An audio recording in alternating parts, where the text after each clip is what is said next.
नमस्कार श्रोत्यांनो, book highlights bye अश्विनीमध्ये तुमचं स्वागत आहे. आज आपण बेंजामिन ग्राहम यांनी लिहिलेल्या द इंटेलिजंट इन्व्हेस्टर या पुस्तकाची समरी ऐकणार आहोत. इंटेलिजंट इन्व्हेस्टर हे माहितीने परिपूर्ण असं एक मार्गदर्शक आहे, जे फायनान्शियल मार्केटमध्ये गुंतवणूक करू इच्छिणाऱ्यांकरता खूप फायदेशीर ठरेल. बेंजामिन ग्राहम यांनी त्यांच्या या पुस्तकात या फील्डमधील त्यांचे स्वतःचे वैयक्तिक अनुभव सांगितलेले आहेत. सोबतच खूप साऱ्या कंपन्यांची उदाहरणं देखील त्यांनी दिलेली आहेत, जी या पुस्तकाला इंटरेस्टिंग बनवतात. ही समरी म्हणजे कुठल्या सर्वसाधारण पुस्तकाची नाही. त्यामुळे जर तुम्ही देखील एक इंटेलिजंट इन्व्हेस्टर बनू पाहत असाल तर ही समरी तुम्ही नक्की ऐकायला हवी. या समरीमध्ये लेखकाने बॉन्ड्सपासून ते stocks, strategy, tactics, risk factor ते रिपोर्ट स्टडीपर्यंत सगळं काही अगदी व्यवस्थितपणे समजावून सांगितलेलं आहे. त्याचप्रमाणे ग्राहम यांनी आपल्या थिअरीज आणि आयडियाज समजावून देण्यासाठी प्रत्यक्ष आयुष्यातील अनुभव देखील यामध्ये शेअर केलेले आहेत.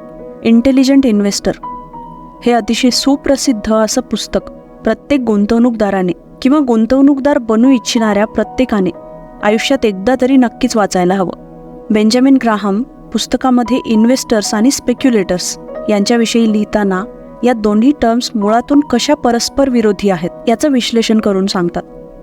त्याचबरोबर ग्राहम यांनी या संदर्भात काही धडे देखील दिलेले आहेत, जेणेकरून या दोन्ही टर्म्सबद्दल असलेलं वाचकांच्या मनातील गोंधळ दूर होण्यासाठी मदत होईल. स्पेक्युलेटर म्हणजे अशी व्यक्ती जिची स्वतःची संपत्ती वाढण्याची शक्यता खूप कमी असते, कारण अशा व्यक्ती या दुसऱ्यांच्या वाढलेल्या संपत्तीमध्येच आपला जास्तीत जास्त हातभार लावतात. ही लोक नफा कमावण्यासाठी कोणताही धोका पत्करण्यासाठी कायम तत्पर असतात आणि आपल्या अनुभवाच्या आणि ज्ञानाच्या जोरावर मार्केट कुठल्या दिशेला जाईल याचाही अंदाज बांधतात. पण कुठलाही गुंतवणूकदार यापेक्षा पूर्णपणे वेगळा असतो. कुठेही गुंतवणूक करताना तो सगळ्यात आधी स्टॉक्स कॅल्क्युलेट करतो आणि दुसऱ्यांच्या अगोदर तो आधी स्वतःची संपत्ती वाढवण्याकडे लक्ष देतो. त्याला ठाऊक असतं की स्टॉक्सच्या किमती वर येऊ शकतात आणि जास्त किमतीलाही आपले स्टॉक्स विकले जाऊ शकतात. यामध्ये फरक एवढाच आहे की इन्व्हेस्टर हा स्वतःसाठी पैसा कमावतो, तर स्पेक्युलेटर हा ब्रोकरसाठी. स्पेक्युलेटर्सचा साधारण कल हा शॉर्ट पिरियड गुंतवणुकीमधून त्वरित नफा मिळवण्याकडे असतो. बरेचसे स्पेक्युलेटर्स अशा रीतीने मिळवलेल्या त्वरित आणि टेम्पररी नफ्यातून दिखाऊपणात जास्त करतात. इन्व्हेस्टरला मात्र कुणालाही सिद्ध करून दाखवण्याची अजिबात गरज वाटत नाही. त्वरित नफा आणि त्यातून प्रसिद्धी मिळवण्याच्या नादात घाईघाईने उचललेलं एखादं पाऊल धोकादायक ठरू शकतं. पण इन्व्हेस्टर्सना असा धोका नाही होत, कारण बहुतांश इन्व्हेस्टर्सना टेम्पररी नफ्यामध्ये अजिबात इंटरेस्ट नसतो. ते कुठलाही निर्णय असा लगबगीने घेत नाहीत. एखादी जोखीम जरी उचलायची असल्यास त्याबाबतचा निर्णय ते विचारपूर्वकच घेतात. सध्याचा ऑनलाईन ट्रेडिंग हा मात्र स्पेक्युलेटिंगचाच एक पैलू आहे. 1990च्या दरम्यान हा पैसे कमविण्याचा एक सोपा मार्ग मानला जायचा. याबाबत खूप साऱ्या जाहिराती देखील यायच्या, ज्या लोकांना ऑनलाईन ट्रेडकरिता प्रोत्साहित करायच्या. 1999 पर्यंत जवळपास 6 मिलियन लोकांनी ऑनलाईन ट्रेडिंग सुरू देखील केलं होतं. डिसेंबर आणि जानेवारी दरम्यान छोटे छोटे स्टॉक्स देखील बऱ्याच मोठ्या प्रमाणात नफा कमवायचे. त्यामुळं ऑनलाईन ट्रेडिंगला लोक स्वतःहूनच मोठ्या प्रमाणात प्रोत्साहित करायचे. परंतु जेव्हा फारच मोठ्या प्रमाणावर लोक ऑनलाईन ट्रेडिंग करू लागली, तेव्हा मात्र त्यातून मिळणाऱ्या रिटर्न्समध्ये घट व्हायला सुरुवात झाली. यावरच आधारित अजून एक टेक्निक आहे, फुलिश 4. 1990च्या दरम्यान या टेक्निकला खूप मोठं करून पसरविण्यात आलं. यामध्ये फायनान्स इंडेक्समधील कुठलेही लिस्टेड 5 स्टॉक्स निवडायचे, त्यातील सर्वात कमी किमतीच्या स्टॉकला हटवायचं, त्यावरच्या सेकंड लोएस्ट स्टॉकमध्ये 40% पैसे गुंतवायचे आणि उरलेल्या 3 स्टॉक्समध्ये 20% समान गुंतवणूक करायची. ही प्रोसेस तोवर रिपीट करायची जोपर्यंत एखादी लक्षणीय रक्कम तुम्हाला त्यातून मिळत नाही. अर्थातच हा मार्ग फारसा काही कामी नाही आला. उलट बहुतांश लोकांचं आयुष्यच यामुळे उद्ध्वस्त झालं. त्यामुळे जरी तुम्ही स्पेक्युलेटिंग करत असाल तरी कुठलीही गुंतवणूक ही विचारपूर्वक करा. ज्याप्रमाणे एखादा इंटेलिजंट गॅम्बलर कसिनोमध्ये आपले सारे पैसे नाही लावत, तो अगदी मोजकेच पैसे लावतो, अगदी त्याचप्रमाणे स्पेक्युलेटिंग करताना कमीत कमी पैशांचीच गुंतवणूक करा. कारण स्पेक्युलेटिंग ही गॅम्बलिंग अर्थातच जुगार खेळण्यासारखीच एक गोष्ट आहे. एकदा का त्याची नशा चढली की ती आटोक्यात आणणं भल्या भल्यांना अशक्य होऊन जातं. त्यामुळे जितकं होईल तितकं स्वतःवर नियंत्रण करा, कारण हाच एकमेव मार्ग आहे जिथे तुम्हाला स्पेक्युलेटिंग आणि इन्व्हेस्टमेंट यातील फरक दिसतो आणि तुम्ही स्वतःला सुरक्षित ठेवू शकता. बेंजामिन ग्राहम इन्फ्लेशनबद्दल बोलताना बॉन्डवर याचा नक्की कसा परिणाम होतो हे समजावून सांगतात. त्याप्रमाणे ते स्टॉक्स आणि बॉन्ड यातला फरक आणि दोघांचेही फायदे आणि तोटे लक्षात आणून देतात. डॉलरची किंमत आता कमी होते. जी वस्तू तुम्ही आजपासून 50 वर्षांपूर्वी 1 सेंट देऊन विकत घेत होते, तीच वस्तू आज $5 कमी किमतीत मिळणं अशक्य आहे. ज्यांचं फिक्स्ड इन्कम आहे त्यांना या इन्फ्लेशनमुळे बऱ्याच अडचणींचा सामना करावा लागतो. असं समजा की आजच्या घडीला तुम्ही $5 एखादी बॅग खरेदी करता आणि तुम्ही $5,000 कमवत आहात, जे तुमचं फिक्स्ड इन्कम आहे आणि पुढे बराच काळ ते वाढणार नाही. आपण आधीच ऐकल्याप्रमाणे डॉलरची किंमत आता कमी होऊ लागली. त्यानुसार जी बॅग आज तुम्हाला $5 मिळते त्याची किंमत उद्या 7, 8 किंवा $10 वाढू शकते. पण अशा वेळी तुमचं इन्कम मात्र आहे तेवढंच राहणार. त्यामुळे पुढे जाऊन तुम्हाला प्रचंड महागाईचा सामनाही करावा लागू शकतो. त्यामुळे कुठल्याही बॉन्डमध्ये गुंतवणूक करण्यापेक्षा स्टॉक्समधील गुंतवणूक ही जास्त फायदेशीर ठरेल. बॉन्ड ही एक अशी गुंतवणूक आहे जिथे तुम्ही बॉरोवरला एक ठराविक रक्कम उधारीवर देता, जी तुम्हाला ठराविक कालावधीनंतर व्याजासहित परत मिळते. पण जर डॉलरची व्हॅल्यू कमी झाली तर तुम्हाला त्याचं नुकसान सोसावंच लागणार. त्यामुळे सगळ्यात आधी इन्फ्लेशनवर लक्ष द्या आणि डॉलरची व्हॅल्यू कशा रीतीनं कमी होत आहे याचं ॲनालिसिस करा. कारण कुठल्याही गुंतवणूकदारासाठी भविष्यातील इन्फ्लेशन रेटच्या हिशोबाने आपल्या गुंतवणुकीचं धोरण निश्चित करणं हे नेहमी फायद्याचं ठरतं. स्टॅटिस्टिक्सचा जर विचार केला तर डॉलर्सच्या किमतीतील घट पाहता तुमचा कल स्टॉकमधील गुंतवणुकीकडेच वळण्याची शक्यता जास्त आहे. जेव्हा तुम्ही हा विचार करता की अमुक एखादा स्टॉक चांगला परफॉर्म करेल, तर त्यावेळी तुम्ही ही गोष्ट देखील लक्षात घ्यायला हवी, अशा स्टॉकमध्ये गुंतवणूक करणारेही लाखोंच्या संख्येने असतील. त्यावेळी स्टॉक्स ओव्हरव्हॅल्यूड होतील आणि तुमच्या हाती काहीच लागणार नाही. त्यामुळे स्टॉक्स आणि बॉन्ड या दोन्हीही वेगवेगळ्या गोष्टी आहेत आणि या दोघांचीही नफा तोट्याची आपापली समीकरणं आहेत. अशा वेळी एकावर पूर्णतः लक्ष केंद्रित करताना दुसऱ्याकडे संपूर्ण दुर्लक्ष करणं हे योग्य नाही. आता आपण 2 वेगवेगळ्या स्ट्रॅटेजीमधला फरक समजून घेऊ. जर कोणी बॉन्ड्समध्ये गुंतवणूक करत असेल तर तो स्टॉक्समध्ये कशा रीतीने गुंतवणूक करू शकतो, त्यासाठी काय स्ट्रॅटेजी आखायला हवी हे लेखक आपल्याला समजावून सांगतात. स्वतःचा पोर्टफोलिओ तयार करण्यासाठी 2 प्रकारच्या स्ट्रॅटेजी वापरल्या जातात. एक म्हणजे ॲक्टिव्ह किंवा इंटरप्राइजिंग आणि दुसरी आहे पॅसिव्ह किंवा डिफेन्सिव्ह. ॲक्टिव्ह स्ट्रॅटेजीमध्ये आपण वेगवेगळ्या प्रकारचे बॉन्ड, म्युच्युअल फंड आणि स्टॉक्स यांची डिटेल रिसर्च करून त्यानुसार आपण त्यांची निवड करू शकतो. पण जर तुम्ही पॅसिव्ह स्ट्रॅटेजी निवडत असाल तर तुम्हाला एक परमनंट पोर्टफोलिओ तयार करावा लागतो. हा पोर्टफोलिओ एकदा का तयार केला की नंतर तुम्हाला एक्स्ट्राची मेहनत घ्यावी लागणार नाही. या पॅसिव्ह स्ट्रॅटेजीला अर्थात इमोशनली डिफेन्सिव्ह अशा स्ट्रॅटेजीला जास्त मागणी मिळू शकते, कारण यात बऱ्याच चढ उतारांचाही तुम्हाला सामना करावा लागतो. जर तुम्हाला डिफेन्सिव्ह गुंतवणूकदार व्हायचं असेल तर सगळ्यात आधी तुम्ही हे ठरवलं पाहिजे की तुमच्या गुंतवणुकीमधील किती टक्के तुम्ही स्टॉक्समध्ये गुंतवणूक कराल आणि किती टक्के बॉन्डमध्ये. हे ठरवण्यासाठी एक आयडिया वापरली जाते. तुमच्या वयाला 100मधून वजा करा, त्यानंतर जी संख्या उरते तितक्या टक्क्यांची गुंतवणूक तुम्ही स्टॉक्समध्ये करा आणि बाकीची बॉन्डमध्ये. आता तुम्ही विचार करत असाल की गुंतवणुकीचं आपल्या वयाशी काय देणं घेणं. समजा एक 80 वर्षांचा माणूस ज्याला व्यवस्थित पेन्शन मिळतं, ज्याच्याकडे राहण्यासाठी चांगलं घर आहे, ज्याची मुलं त्याची नीट काळजी घेतात.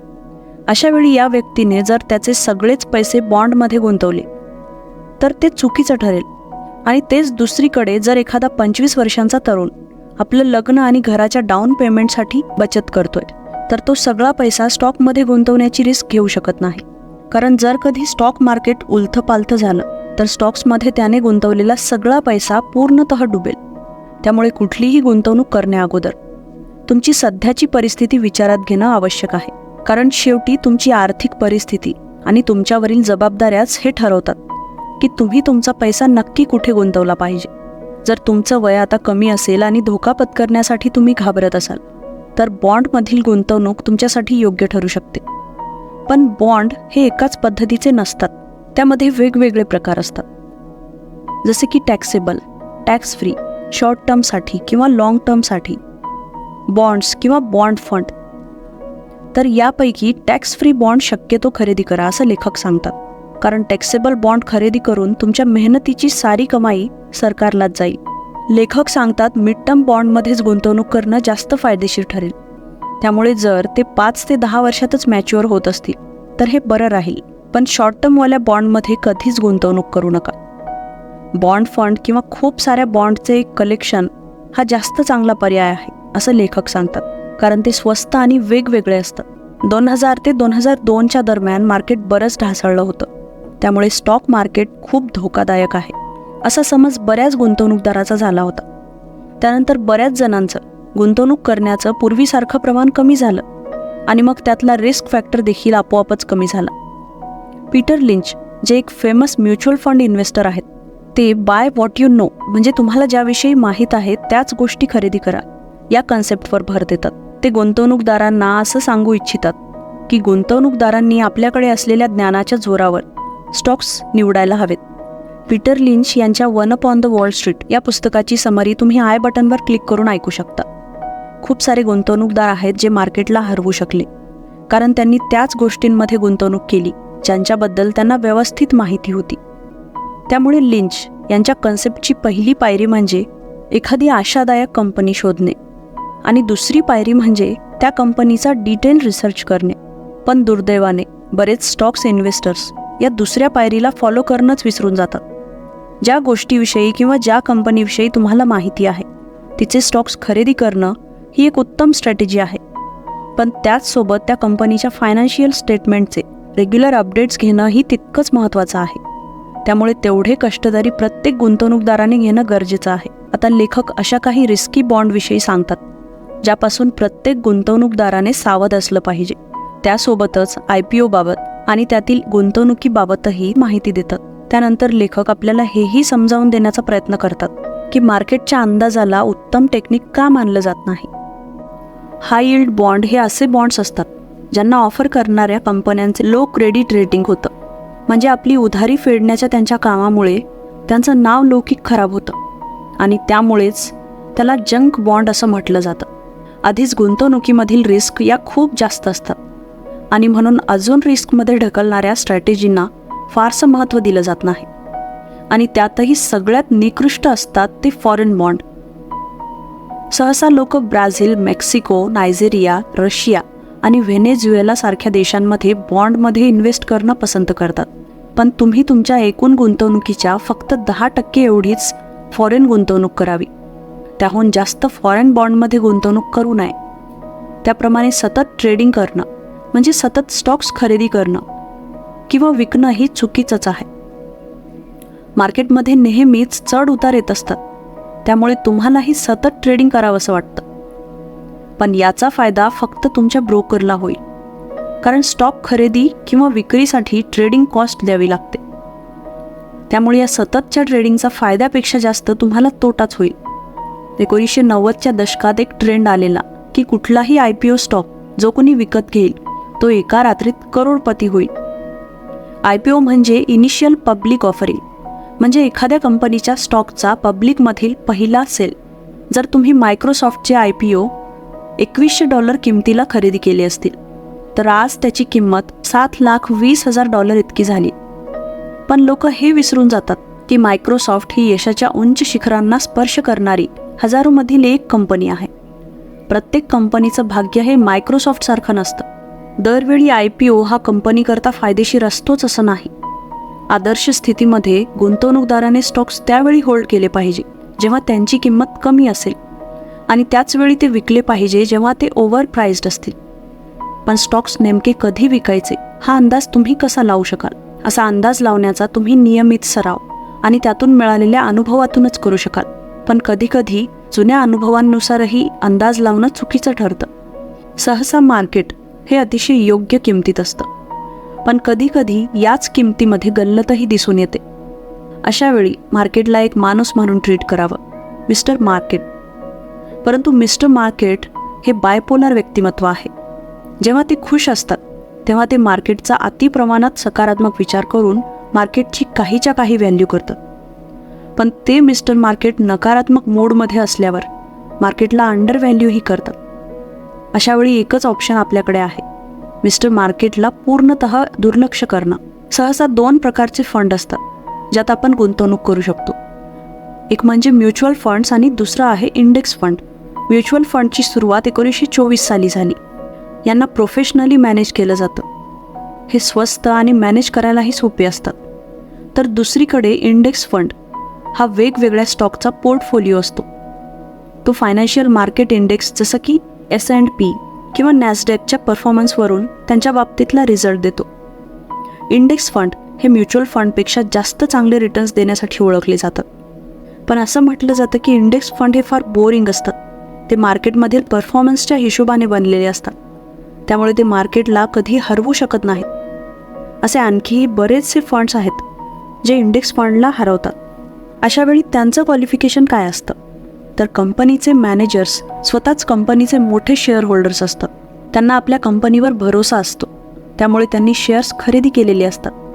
आणि दुसरी गोष्ट म्हणजे अशा कंपन्यांचे फंड्स खूप स्वस्तही असतात. तिसरी गोष्ट म्हणजे त्या कंपन्या नव्या गुंतवणूकदाराला गुंतवणूक करण्यासाठी आमंत्रित करत नाहीत, तर ते स्वतःच्या शेअर होल्डर्सला आणखी जास्त प्रमाणात गुंतवणूक करण्यासाठी प्रोत्साहित करतात. आणि सगळ्यात शेवटचा मुद्दा म्हणजे या कंपन्या स्वतःची जाहिरात करत नाहीत. काही गुंतवणूकदारांना प्रोफेशनल ॲडवायझरची गरज भासते. त्यामुळे एक गुंतवणूकदार म्हणून तुम्हाला देखील अशा प्रोफेशनलची गरज आहे का, हे तुम्हाला माहीत असायला हवं. प्रोफेशनल्स आपल्यासोबत खूप काही डिटेल्स शेअर करतात, जसं की गुंतवणूकदाराने आपला पैसा गुंतवणूक करण्यासाठी कुठली कंपनी निवडावी. काहींना गुंतवणुकीबाबतचे निर्णय स्वतः घ्यायला आवडतात. ते स्वतःच स्टॉक्स उचलतात. जे काही रिसर्च या सगळ्यासाठी गरजेचा असतो तो ते स्वतःच करतात. पण प्रत्येकाकडेच अशा पद्धतीचा अनुभव आणि मार्केट समजून घेण्याची, ॲनालिसिस करण्याची आवड आणि क्षमता असतेच असं नाही. अशावेळी एक गुंतवणूकदार म्हणून आपल्याला एका प्रोफेशनलची गरज भासते, जो आपल्याला सांगू शकतो की आपण कधी आणि कुठे गुंतवणूक करायला हवी. पण हे कसं कळेल की तुम्हाला खरोखरच अशा प्रोफेशनलची गरज आहे की नाही, तर त्यासाठी लेखकाने इथे 4 गोष्टी सांगितल्या आहेत. पहिलं म्हणजे मोठं नुकसान, बिघडलेलं बजेट, अनऑर्गनाइज्ड पोर्टफोलिओ आणि मोठमोठे बदल.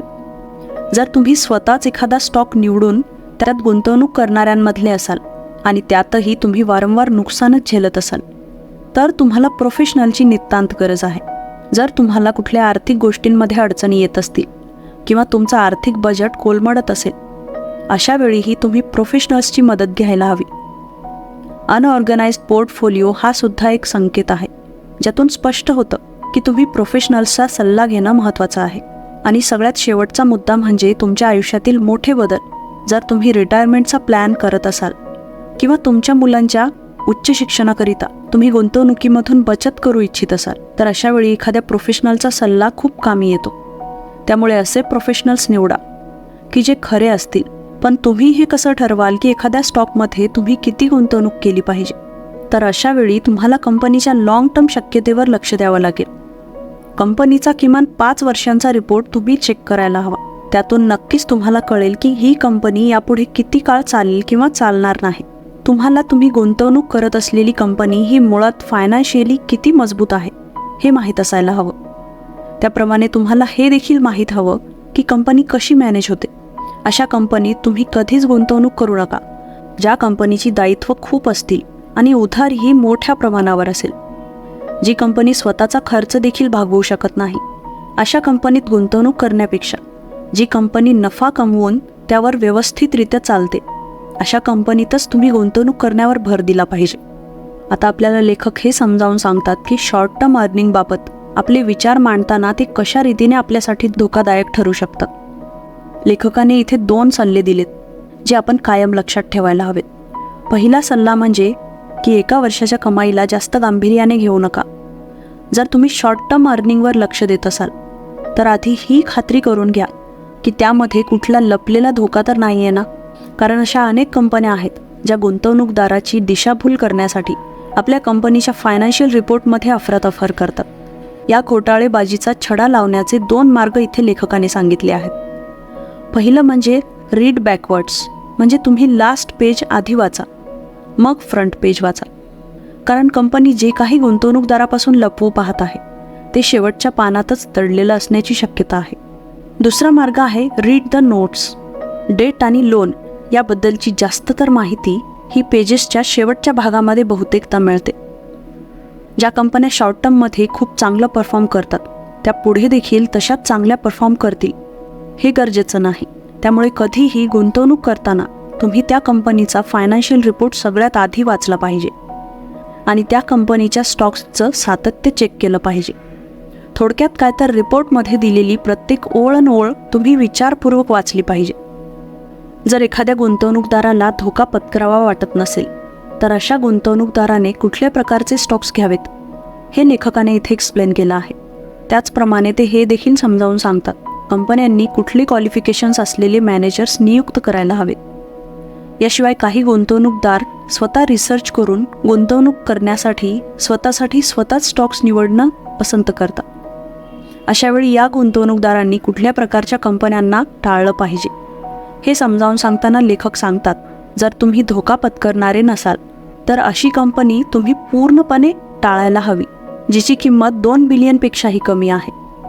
कंपनीची फायनान्शियल कंडिशन मजबूत असायला हवी. त्या कंपनीची सध्याची कमाई तिच्या दायित्वांपेक्षा दुप्पट असायला हवी आणि फक्त मिळकत चांगली असून फायदा नाही, सातत्य असणंही गरजेचं आहे. त्यामुळे कंपनीच्या प्रत्येक अर्निंगमध्ये त्या आधीच्या अर्निंगहून किमान 1/3 वाढ तरी व्हायलाच हवी. एक गुंतवणूकदार म्हणून तुम्हाला PE रेशो कायम चेक करायला हवा. हा एक असा इंडेक्स आहे जो करंट प्राईस आणि अर्निंग यांच्यामधील फरक दाखवतो. त्यामुळे हा फरक कायम लक्षात घ्यायला हवा. त्याचप्रमाणे प्राईस बुक या रेशोवरही कायम लक्ष ठेवून असायला हवं. गुंतवणुकीसाठी चांगले स्टॉक्स निवडणं हे एक कौशल्य आहे. अनुभव आणि नियमित सरावामधून तुम्ही यात प्रावीण्य मिळवू शकता. तुम्ही जर अगदीच सुरुवातीच्या टप्प्यात असाल तर काल्पनिकपणे शेअर्स आणि स्टॉक्स खरेदी करू नका. खरेदी करून तुम्ही त्याचे रिटर्न्स ट्रॅक करा. त्यातून तुम्हाला कळेल की तुमची खरोखरच गुंतवणुकीमध्ये आवड आहे का, तुम्हाला हे खरंच जमतंय का, आणि मगच तुम्ही योग्य त्या निर्णयापर्यंत पोहोचाल. अशा खूप साऱ्या वेबसाईट देखील आहेत ज्याचा फायदा करून तुम्ही रिवॉर्डिंग स्टॉक्सबद्दल माहिती मिळवू शकता. ज्या कंपनीत तुम्ही गुंतवणूक करत आहात तिच्या ओनरची एकूणच व्यावसायिक आणि उद्योजकीय पार्श्वभूमी तुम्हाला माहीत असायला हवी. जर तुम्हाला त्या कंपनीबाबत जरासही काही खटकत असेल तर त्या कंपनीमध्ये शक्यतो गुंतवणूक तुम्ही करू नका. लेखक कन्व्हर्टिबल बॉन्डविषयी माहिती देताना कशा रीतीने बॉन्ड आणि कॉमन स्टॉक्स हे दोन्ही आपल्याला फायदेशीर ठरतात हे समजावून सांगतात. त्याचप्रमाणे कुठल्याही गुंतवणूकदाराला गुंतवणूक करण्याअगोदर 4 प्रकारच्या कंपनीबद्दल माहीत असणं आवश्यक आहे. कन्व्हर्टिबल बॉन्ड हा अशा तऱ्हेचा बॉन्ड आहे जो स्टॉक्स आणि इक्विटी शेअर्समध्ये कन्व्हर्ट केला जाऊ शकतो. तुम्हाला वाटत असेल तर तुम्ही बॉन्ड स्वतःजवळच ठेवून त्यावरील इंटरेस्टचा लाभ घेऊ शकता किंवा त्याला एखाद्या कॉमन स्टॉक्सच्या बदल्यात एक्सचेंज करू शकता. जर का या बॉन्डला स्टॉक्समध्ये कन्व्हर्ट केलं तर त्याचे रिटर्न्स देखील कॉमन स्टॉक्सपेक्षा कितीतरी जास्त चांगले मिळतील. त्यामुळे अशा पद्धतीनं गुंतवणूक करण्यात फारशी रिस्कही नसते आणि त्यातून प्रॉफिटही चांगला मिळतो. एक इंटेलिजंट इन्व्हेस्टर म्हणून तुम्हाला हे माहीत असणं अपेक्षित आहे की कुठली कंपनी कधी ओव्हर प्राइस्ड होऊ शकते. वरवर पाहता एखादी कंपनी जरी चांगल्या स्थितीमध्ये दिसत असेल तरी तुम्ही स्वतःहून जर थोडाफार रिसर्च केला तर तुम्हाला तिच्यातील कमतरताही दिसून येतील. कुठल्याही कंपनीचं स्टेटस हे कायम एकसारखं राहत नाही. काही कंपन्या या 1-2 महिन्यांच्या कमी कालावधीत खूप छान कामगिरी करतात पण वर्षभराच्या लाँग रनमध्ये अयशस्वी होतात. तर काही कंपन्या ज्या चांगल्या परफॉर्म करत आहेत असं आपल्याला वाटत असतं पण बरेचदा त्या ओव्हर व्हॅल्यूड असतात. त्यामुळे या सगळ्या बाबी पडताळून मगच गुंतवणूक करा. त्यासोबतच एक गोष्ट लक्षात ठेवा की जेव्हा तुम्ही कुठल्याही कंपनीचे शेअर्स विकत घेता तेव्हा तुम्ही त्या कंपनीचे बोर्ड ऑफ डायरेक्टर असता. अशावेळी त्या कंपनीचा ओनर असो किंवा कोणीही ते तुम्हाला उत्तरदायी असतात. जर तुम्हाला कंपनीची मॅनेजमेंट पटत नसेल तर त्याबाबत तुम्ही कंपनीच्या मॅनेजरशी चर्चा करू शकता, त्याला जाब विचारू शकता किंवा तुमच्या वाटेची प्रॉपर्टी विकण्याची मागणी करू शकता. आजच्या घडीला गुंतवणूकदार हे स्टॉक्स खरेदी करण्यात जास्त वेळ घालवतात आणि त्याहून कमी वेळात ते शेअर्स विकतात. स्टॉक्स काही काळ तरी होल्ड करण्यावर मात्र त्यांचा अजिबात भरोसा नाही. आता आपण रिस्क फॅक्टरबद्दल समजून घेऊ. रिस्कच्या खूप साऱ्या व्याख्या आहेत, पण बहुतांश व्याख्या या त्या काळावर अवलंबून होत्या. त्यामुळे काळानुसार त्या व्याख्याही बदलत राहिल्या आहेत. म्हणजे 1999मध्ये रिस्कचा अर्थ म्हणजे पैशांचं नुकसान असा नव्हता, तर त्याचा अर्थ होता इतरांपेक्षा कमी पैसे कमविणं. पुढे चालून या व्याख्येमध्ये आणखी बदल झाला.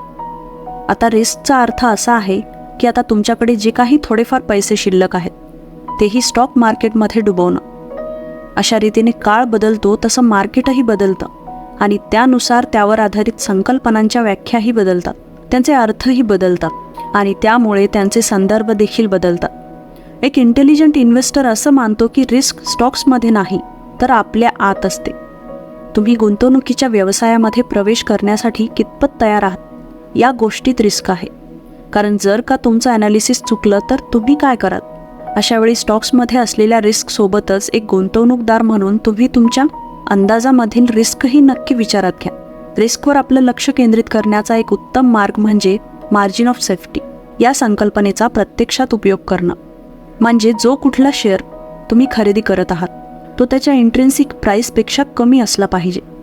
आता ही लिमिट तुम्ही तुमच्या हिशोबाने सेट करू शकता, पण लक्षात ठेवा की ती प्राईस त्या स्टॉक किंवा बॉन्डच्या खऱ्या किमतीपेक्षा जास्त दराने क्लोज व्हायला नको ज्यामध्ये तुम्हाला गुंतवणूक करायची आहे. उदाहरणार्थ, एका वस्तूचा दर आज $1 आहे, तर शक्यता बरीच आहे की उद्या त्याचा रेट हा अर्धा होऊ शकतो किंवा वाढून $2ही होऊ शकतो. पण जर तुम्ही याबाबत खात्रीशीर असाल की त्या वस्तूच्या शेअरची इंट्रिन्सिक व्हॅल्यू ही $1.5 किंवा त्याहून जास्त आहे, तर अशा वेळी तुम्ही तो स्टॉक आजच्या घडीला $1 खरेदी करणं सुरक्षित ठरेल. याचा अर्थ असा नाही की तुम्हाला अजिबात नुकसान होणार नाही, पण नुकसान होण्याची शक्यता मात्र नक्कीच कमी असेल. त्यामुळे अशा रीतीनं केलेलं ॲनालिसिस हे आपल्या आर्थिक कारकिर्दीमध्ये मोठ्या प्रमाणात सकारात्मक बदल घडवून आणतं आणि तुम्हाला स्मार्ट इन्व्हेस्टर बनण्यातही मदत करतं. ही समरी इथेच संपते. समरी आवडल्यास नक्की लाईक, शेअर आणि कमेंट करा. चॅनलवर नवीन असाल तर सबस्क्राईब करा. सोबतच बेल नोटिफिकेशन ऑन करायला विसरू नका.